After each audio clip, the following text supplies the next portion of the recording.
Have you ever walked away from a conversation and then hours later you're still thinking about it? You're replaying it in your mind over and over again. You're questioning what you said. You're wondering if it came across the right way or if you should have handled it differently. And what's interesting is the conversation itself may not have even been that significant, but what happens after? That's where everything starts to unfold. Welcome to the Courage to Become podcast. This is the podcast for anyone who is ready to see themselves more clearly, understand their energy more deeply, and start living in alignment with who they truly are. I'm Joe, and inside of our group, the Becoming Circle this month, this is a group where we gather for live teachings, connection, and really deeper conversations. Inside of this group, we're exploring something that touches every part of our lives, and it's so important that I wanted to dive a little bit deeper, so I decided to do an episode in the podcast on it. And this is worthiness, receiving, and deserving. Because for many of us, this isn't just surface level. It shapes how we think, how we feel, how we show up, and what we allow ourselves to receive, often without us even realizing it. What I've started to notice, both in myself and in other people, is that it's not always the moment itself that creates the pain. It's really from the story that forms after it. You walk away, and then your mind starts going crazy. What did I say? I probably shouldn't have said that. Oh, they probably think this about me. And then something else happens. Those thoughts don't stay isolated. They start linking up with past experiences, old memories, things that you've believed about yourself for years. And before you know it, you're not just thinking about one moment, you're reinforcing your entire identity. And that can spiral into something that feels like not just doubt, but a kind of emotional heaviness, a self-diminishing place where you start turning inward in a way that disconnects from your truth. And what's missing in that moment is the pause. The moment where you stop and say, wait, I know who I am. I know I didn't mean any harm. I know I was trying to be supportive or kind or helpful. And that pause changes everything.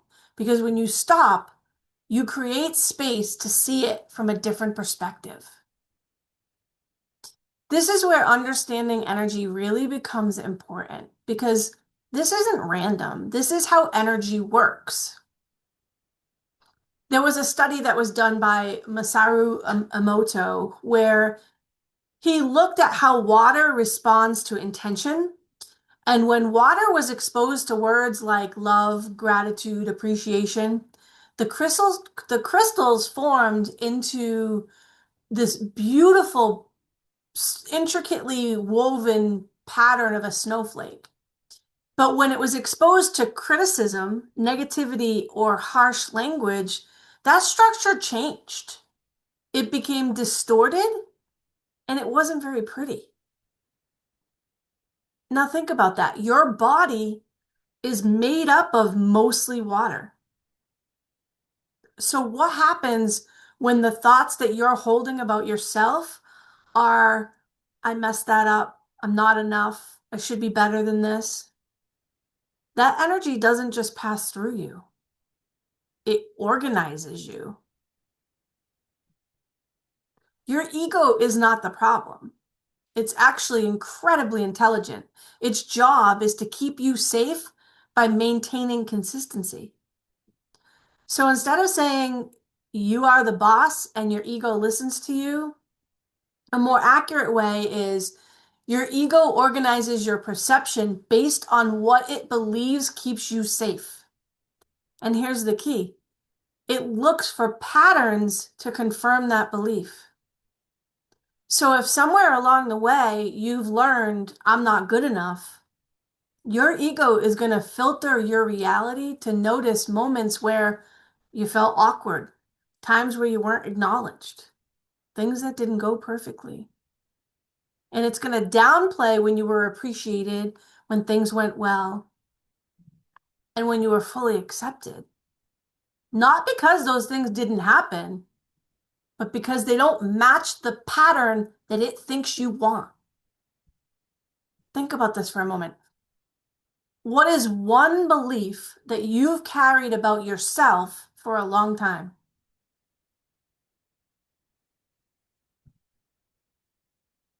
Now ask yourself, what kinds of things do I consistently notice that reinforce that belief?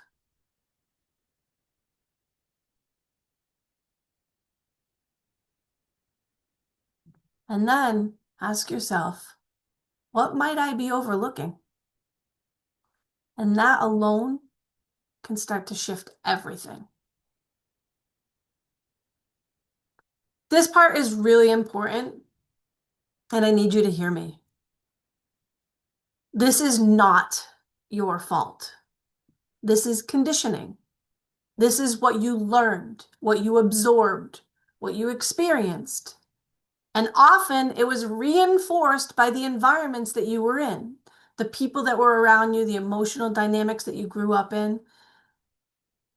And this isn't about blame, not towards your parents, not towards yourself, because most of the time, no one knew. No one was taught how energy works. No one understood how deeply these patterns form. But now you're aware, and awareness is where the change can begin. For most of my life, I experienced myself as being too sensitive. I felt things very deeply, and because it hurt, I tried to push it down. I tried to ignore it. I tried to do things to distract me from it. I tried to move past it. But what I've learned over time is when you suppress something, you don't release it. You actually hold on to it. And your brain doesn't interpret that as, I don't want this.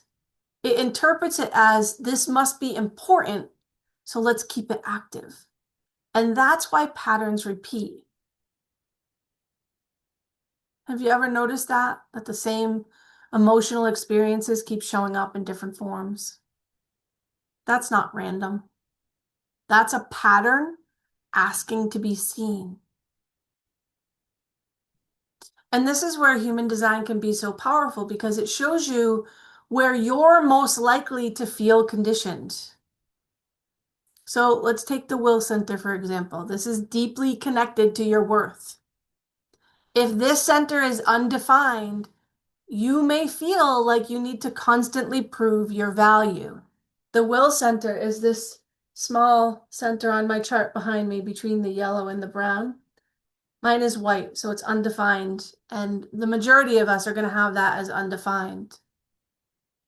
But if you feel like you constantly need to prove your value, you could be overcommitting, you could be overgiving, you could struggle to receive. And you can also tie it to your worth and what you produce or achieve. And that can be incredibly painful because no matter how much you do, it never quite feels like enough.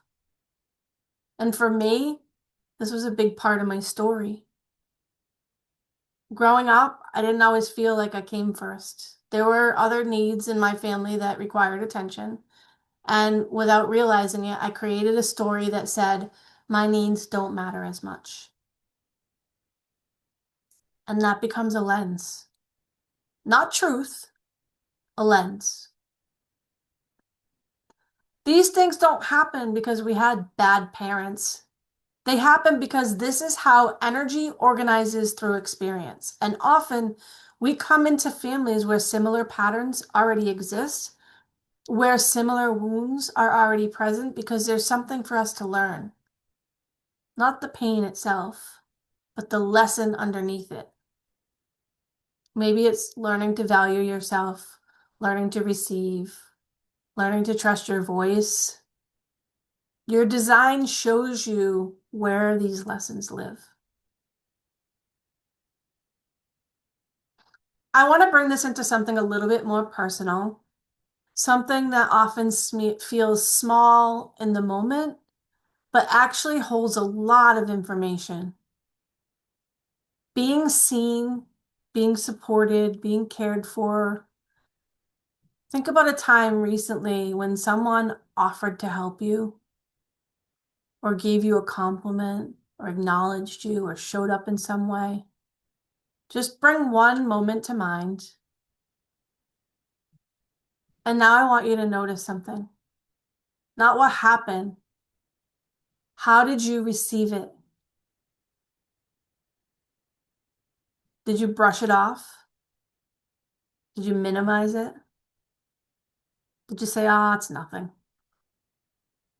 Did it feel slightly uncomfortable?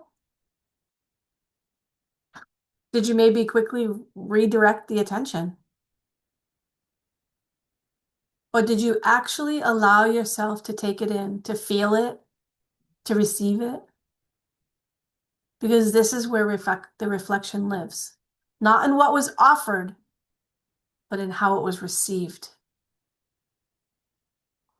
And this is where it connects back to worthiness, because many of us don't struggle with giving. We struggle with receiving. Receiving attention, receiving support, receiving kindness without feeling like we owe something in return.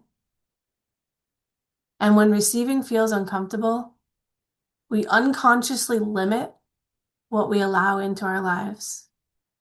Not because it's not available, because it doesn't match how we see ourselves. So instead of asking, why don't I have more support, or why don't people show up for me? A deeper question to ask is, if it were offered, would I actually let it in? And this isn't something to judge, it's something to notice. Because often underneath the discomfort of receiving is a belief like, I don't want to be a burden. I should be able to do this on my own. I don't want to owe anybody anything. I don't want to be seen too much. These beliefs shape what we allow. So I want to offer you a simple reflection. What happens in my body when someone truly sees me or supports me? How does that feel? Do you soften? Do you contract? Do you open? Or do you pull back? Because your body is always going to tell you the truth before your mind does. And the way you receive in those small moments are often the same way you receive in bigger areas of your life. So here's something to sit with. What might be available to me if I allowed myself to see or to receive more fully? Not force it, not perform it, just to allow it. Because receiving isn't something that you learn intellectually. It's something you slowly become safe with. And at some point, you start to realize something really important. How someone receives you is not something that you can control, because their perception comes through their experiences, their wounds, their patterns, just like yours do. And when you really understand that, you stop trying to manage how you're seen and you start focusing on how you see yourself, because that's where the magic is.